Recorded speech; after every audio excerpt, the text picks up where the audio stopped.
बैठे विपक्ष की बात कर रहा हूं ना, वो तो डेमोक्रेसी, वो तो कहने का अधिकार हमारे यहाँ, लेकिन एक है, सब इस मत में एक है, उसमें कोई किसी प्रकार की दिक्कत कहीं नहीं है। अमिताभ अग्निहोत्री जी, गजब की डेमोक्रेसी है कांग्रेस की।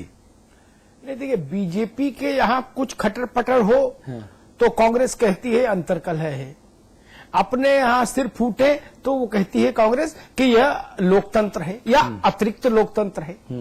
अब आज के ये भाई कांग्रेस में लोकतंत्र है नहीं है ये तो हीरा सिंह जी जाने, लेकिन अभिव्यक्ति की आजादी की गारंटी जरूर लोकतंत्र देता है और उसका मैं सम्मान करता हूं, अभिव्यक्ति की आजादी की। कांग्रेस को ये पूरा हक है ये कहने के लिए कि हमारे यहां तो जो डेमोक्रेसी है वो सुपर फाइन उसमें है, मोड में, ठीक है। सारे हिरन परेशान हो, लेकिन हम देख रहे हैं कोई हिरन बता रहा खुद को, कोई टाइगर बता रहा, कोई भालू बता रहा, कोई चीता बता रहा, नाना प्रकार के जीव जंतु, क्या क्या उदाहरण। और वो प्रदेश के प्रवक्ता थे हमारे दोस्त त्यागी जी, उन्होंने कहा कि भाई ये तो मुख्य वन संरक्षक अधिकारी के विषय का मामला है, इस पर मैं टिप्पणी नहीं करूंगा। बताइए, हरीश रावत जी हिरन बता रहे थे, धीरेन्द्र प्रताप, और मुख्यमंत्री जी आप टाइगर बतिया क्या लॉयन बता रहे थे, टाइगर बता रहे थे। तो धीरेन्द्र प्रताप ने नहले पे दहला मारा, उन्होंने कहा भाई मुख्य वन संरक्षक अधिकारी जो है उत्तराखंड का वही कॉम्पिटेंट अथॉरिटी है इस पर टिप्पणी देने के लिए। अगर ये भी लोकतंत्र है तो अंबेडकर जी को सोचना चाहिए था कि कैसा लोकतंत्र वो विजुलाइज कर रहे हैं। जवाहरलाल जी सोचते, मेरे ख्याल से उन्होंने नहीं सोचा होगा कि लोकतंत्र जंगल तक पहुंच जाएगा, हिरन भालू शेर चीता नाना प्रकार की उपमाएं दी जाएंगी। अब क्या करें भाई साहब, 67% वन क्षेत्र है ना उत्तराखंड में, तो जंगल सब शहर में आ गए, जो जंगली जानवर हैं वो सब शहर में आ गए। ये तो देखना पड़ेगा ना।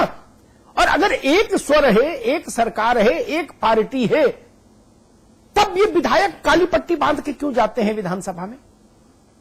कहीं ऐसा सुना क्या कि अपनी पार्टी के लोग काली पट्टी बांध कर जाएं?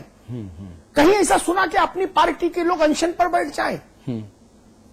मेरे ख्याल से हरीश जी हर हफ्ते एक चिट्ठी तो लिखते ही हैं, और चिट्ठी भी ऐसी नहीं लिखते कि भेज रहा हूं नेह निमंत्रण प्रीवर तुम्हें बुलाने को, हे मानस के राजहंस तुम भूल न जाना आने को, ऐसी चिट्ठी तो लिखते नहीं। जाने को बोलते हैं, जाने को। वो जो चिट्ठी लिखते हैं वो हीरा सिंह जी भी पढ़ते हैं, अनिल जी भी पढ़ते हैं, मैं भी पढ़ता हूं, नाना प्रकार की कैसी कैसी बातें लिखते हैं। तो अगर ये सब लोकतंत्र है, तब तो इस लोकतंत्र के माथे के इस कोने पर एक काला टीका लगाइए काजल का, इस लोकतंत्र को नजर न लग जाए। गोयल जी, हमारी कांग्रेस की सोच रचनात्मक है, हमारे नेताओं की सोच रचनात्मक, हमारा विरोध है तो रचनात्मक और विकास के लिए, वो किसी को लेट डाउन करने के लिए नहीं। हरीश रावत जी का लंबा अनुभव जीवन का है, इसलिए वो पत्र सुझाव के लिए सरकार को लिख देते हैं, जो समस्याएं लिख देते हैं, अधिकार है उसमें, कोई मैं नहीं समझता कोई बुरी बात है। लेकिन कभी कभी हमारे यहाँ कुछ सीमा लोग भावुकता में लांग जाते हैं, मैं इसको स्वीकार करता हूँ। नहीं तो वो भावुकता कौन लांगता है? हरीश रावत जी भी लांग लेते हैं क्या? अब मैं किसी का नाम नहीं लेता, लेकिन कभी हो जाता है, फिर हमारे अमिताभ भाई फिर और उदाहरण देने लगेंगे। श्रेय लेने की पुरानी बीमारी है कांग्रेस की। हाँ। जिस समय भारतीय जनता पार्टी में जनरल खंडूरी ने, सबको मालूम है, बच्चे बच्चे को मालूम है, देहरादून से और हरिद्वार के बीच के, हरिद्वार से नजीबाबाद के बीच के कितने पुल, कितने सैकड़ों किलोमीटर, मतलब अच्छे किलोमीटर के पुल, 7-8 पुल उन्होंने बनाए। कांग्रेस ने आकर उस पर अपना दावा ठोकने का प्रयास किया, उसका श्रेय लेने का प्रयास किया।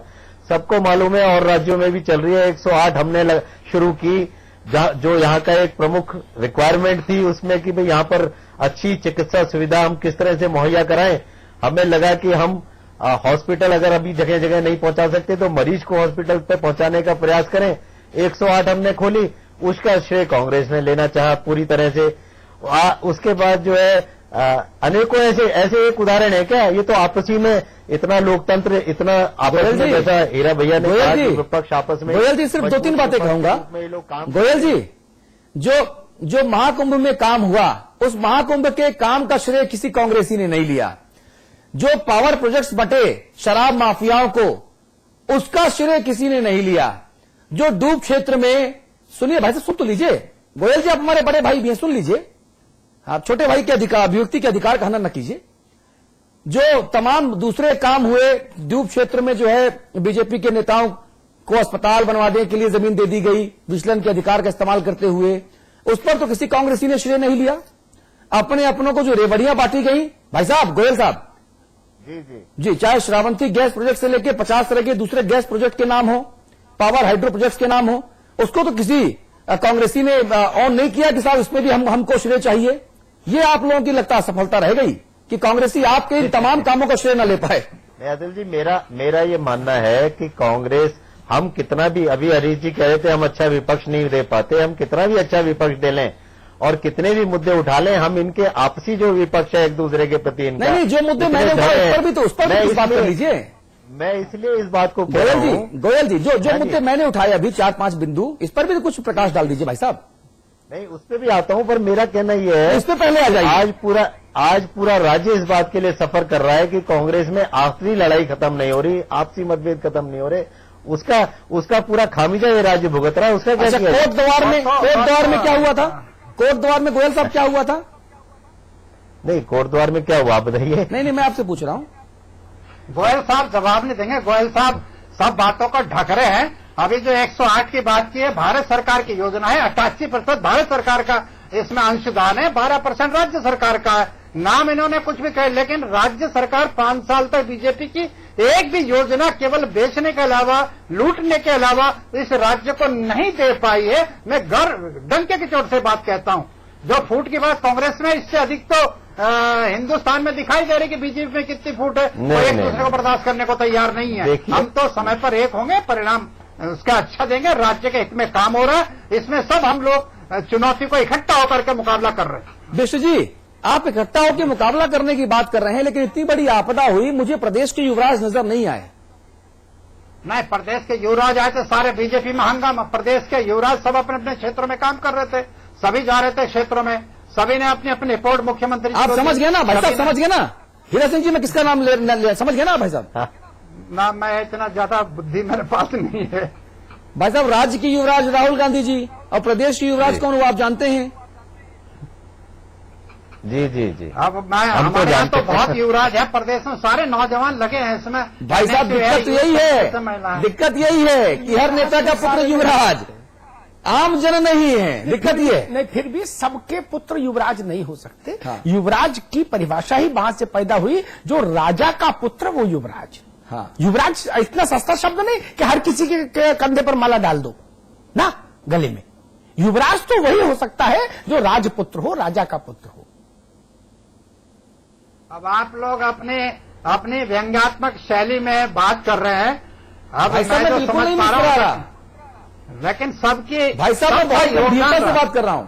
हाँ, सबका योगदान रहा उसमें, युवराज हो चाहे राजा हो चाहे मंत्री हो। हाँ। सबका, सभी ने क्षेत्र का दौरा किया, सभी ने सुझाव दिए, सभी ने इस प्रदेश को इस आपदा से राहत दिलाने का काम में अपनी पूरी महत्वपूर्ण भूमिका निभाई। अच्छा, मुझे एक चीज बताइए हीरा सिंह जी, आप कह रहे हैं कि सब लोगों के सम्मिलित प्रयासों से उपजे दबाव के चलते माननीय मुख्यमंत्री जी को मुआवजा देने का फैसला करना पड़ा, ठीक बात है ना? नहीं, दबाव नहीं, सुझाव, सबके सुझाव थे। अच्छा, सुझाव से मान लीजिएगा, सुझाव थे जी ना। आपने जो पहले कहा वो दबाव कहा था, आप कहें तो मैं रिकॉर्डिंग निकलवा के आपको भिजवा दूं घर आपके। नहीं, दबाव भी कहा तो कोई अनुचित शब्द नहीं कहा मैंने। नहीं, मैं ये नहीं कह रहा। ना भाई साहब, अरे आप तो मेरे बड़े भाई हैं भैया, मैं तो आप ही से सीखता हूं कई बार शब्द विन्यास बनाना। मैं उसी पे पूछ रहा हूं कि आपने कहा कि सबके सम्मिलित दबाव से मुख्यमंत्री जी को यह फैसला करना पड़ा, यानी दबाव तब डाला जाता है जब कोई उस फैसले को करने के लिए राजी ना हो। तो क्या मुख्यमंत्री जी मुआवजा देने के लिए राजी नहीं थे, इसलिए दबाव डालना पड़ा? नहीं, सबने, चूंकि क्षेत्र से प्रभावित लोगों ने सुझाव दिए, सुझाव के बाद दबाव डाला कि ये राहत के काम में इसको भी प्रायोरिटी पे कर दीजिए, क्योंकि हजारों किसानों का अहित हो रहा था। अच्छा। अब उनको एक रिलीफ मिला, तो सब दबाव मान लीजिए, कोई बड़ी बात नहीं है। अच्छा, यानी मुख्यमंत्री जी दबाव के बाद इस काम को करना चाह रहे थे, दबाव डालने के पहले तक इस काम को गंभीरता से नहीं ले रहे थे, मतलब ये हुआ ना? नहीं, मुख्यमंत्री जी ले रहे थे। मुख्यमंत्री जी इतने ज्यादा इस आपदा से व्यथित थे, इतने अधिक बिजी थे कि उनको रात दिन पहाड़ों पर दौड़ना पड़ रहा था, समस्याओं को दौड़ना नहीं उड़ना पड़ रहा था भाई साहब, एक करेक्शन, दौड़ना नहीं उड़ना पड़ रहा था। नहीं, उड़ना का दौड़ना का बात ही एक ही हो गई। आपदा के समय किया जा, आपदा के समय जो किया जा सकता है वो दौड़ना, तो जमीन पे तो दौड़ेंगे नहीं। हाँ। क्योंकि हेलीकॉप्टर की सेवाएं ली गई, सभी प्रभावित क्षेत्र में जाना पड़ा, एक जिम्मेदारी उन्होंने निभाई। तमाम तरह की बातें हुई। एक मुख्यमंत्री ने अपनी जिम्मेदारी को निभाने को जो भी साधन उपलब्ध थे उनका उपयोग किया। कोई हरीश जी नाराज क्यों है? ना, हरीश भाई कोई नाराज नहीं है, हरीश जी अपनी जिम्मेदारी निभा रहे हैं, केंद्र में मंत्री हैं। ये गजब का है भाई, हर कोई अपनी जिम्मेदारी निभा रहा है, तो क्या हम ही लोग निकम्मे बैठे हैं यहाँ पर? मुझे समझ नहीं आता गोयल जी। आप तो मार्गदर्शन करते हैं, आपका तो बहुत अच्छा रोल है, उसमें कोई दिक्कत नहीं। ना अगर हर कोई जिम्मेदारी निभा रहा है उत्तराखंड में, तो फिर तो जो जनता परेशान है, तो क्या जनता की दिक्कत है? क्या परेशान होने की क्या आदत हो गई जनता को? बीमार हो गई क्या जनता परेशान होने के लिए? जनता परेशान निश्चित रूप से कुछ मुद्दों पर होगी, लेकिन धीरे धीरे धीरे सारी परेशानियां दूर हो जाएंगी। आपदा कब आएगी, किस समय आएगी, इतनी भयंकर आपदा आई, इससे उभरने में थोड़ा समय तो लगेगा। और सरकार और केंद्र सरकार दोनों रात दिन इस बात को लेकर चिंतित हैं, प्रत्येक प्रकार की सहायता मुहैया कराने का प्रयास अच्छा, थोड़ा समय लग सकता है। ठीक, अनिल साहब मुझे बताइए, ये जो मुआवजा बटा, सुझावों के बाद दबाव बनाया गया, इन्हीं की भाषा में बिस साहब की, और उस दबाव का, मिश्रित दबाव का ये परिणाम था कि मुआवजा मिला। इस मिश्रित दबाव में सबसे ज्यादा दबावकारी कांग्रेस में आपके हिसाब से कौन नेता है, या कौन सा गुट है, कौन सा धड़ा है? कोई धड़ा नहीं है, सब एक लीडर है, भैया। अच्छा, देखिए, मेरा कहना आप ये है, छोटे भाई हैं आपके, बहुत संगीन आपदा आई, सरकार ने विपक्ष से भी ये अपेक्षा की कि वो भी सहयोग करे, हम लोगों ने पूर्ण सहयोग किया। हाँ। उसके बावजूद भी सरकार किसी न किसी रूप में ये मैसेज देने में, वहां मुआवजा देने में पूर्ण रूप से फेल हुई है। आज आप किसी पहाड़ के किसी भी सिस्टम पे, किसी भी वर्ग को पे चले जाइए, चाहे वो व्यापारी वर्ग है, चाहे वो इंडस्ट्री से रिलेटेड है, चाहे वो सामान्य वर्ग है, चाहे वो छोटा दुकानदार है, चाहे वो रेस्टोरेंट का मालिक है, रोड साइड का ढाबा है, किसी से जाकर आप पूछ लीजिए, अभी मुआवजे की बातें हो रही हैं बड़ी बड़ी। हाँ। क्योंकि चुनाव नजदीक आ गए हैं। आज किसानों पर भी यही बात की जा रही है, क्योंकि सबको आगे चुनाव दिखाई दे रहा है, केंद्र से निर्देश आ रहे हैं बराबर, इसलिए ऐसी घोषणाएं की जा रही हैं। वरना ग्राउंड पर किस तरह से मुआवजा बटा है, इसका अगर छोटा सा भी सैंपल वहां से इकट्ठा कर लिया जाए, तो वैसे तो आप लोग करते रहते हैं, आपके संज्ञान में भी होगा, पर मुझे नहीं लगता कि जिस तरह के क्लेम किए जा रहे हैं उसमें 10% भी हकीकत है। ठीक है, चर्चा का वक्त खत्म हुआ। अमिताभ जी, संवाद की टिप्पणी प्लीज। देखिए, आज मैं आपदा और उसके मुआवजे पर तो टिप्पणी नहीं करूंगा, वो विषय हम लोगों ने कई बार लिया, आगे फिर पड़ताल करेंगे। आज यही तक अपने को कन्फाइंड रखता हूं कि कांग्रेस संगठन और सरकार कैसे चल रही है।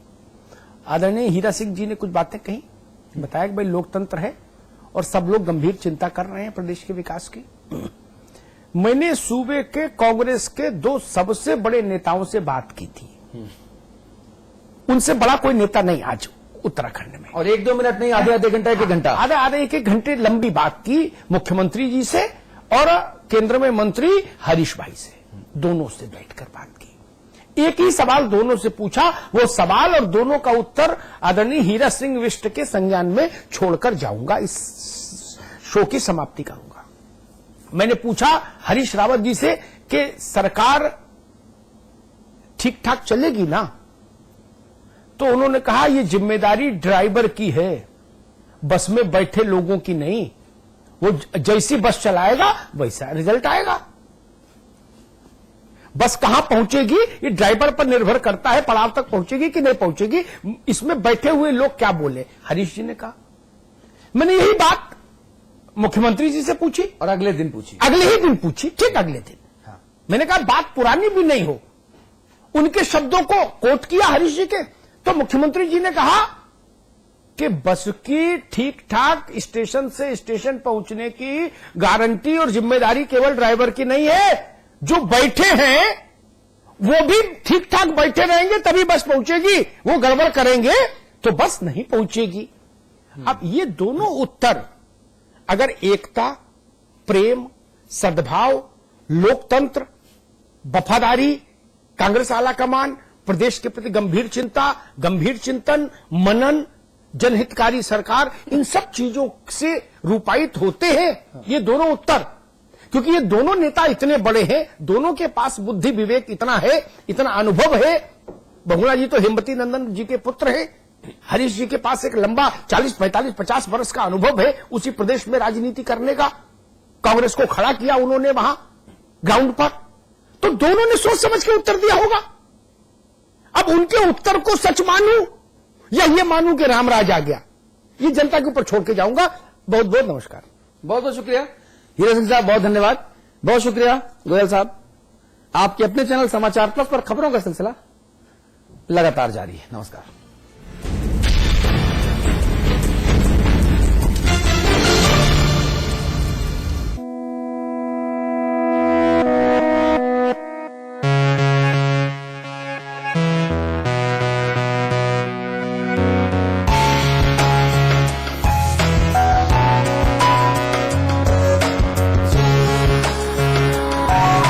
Supernova by Supertech.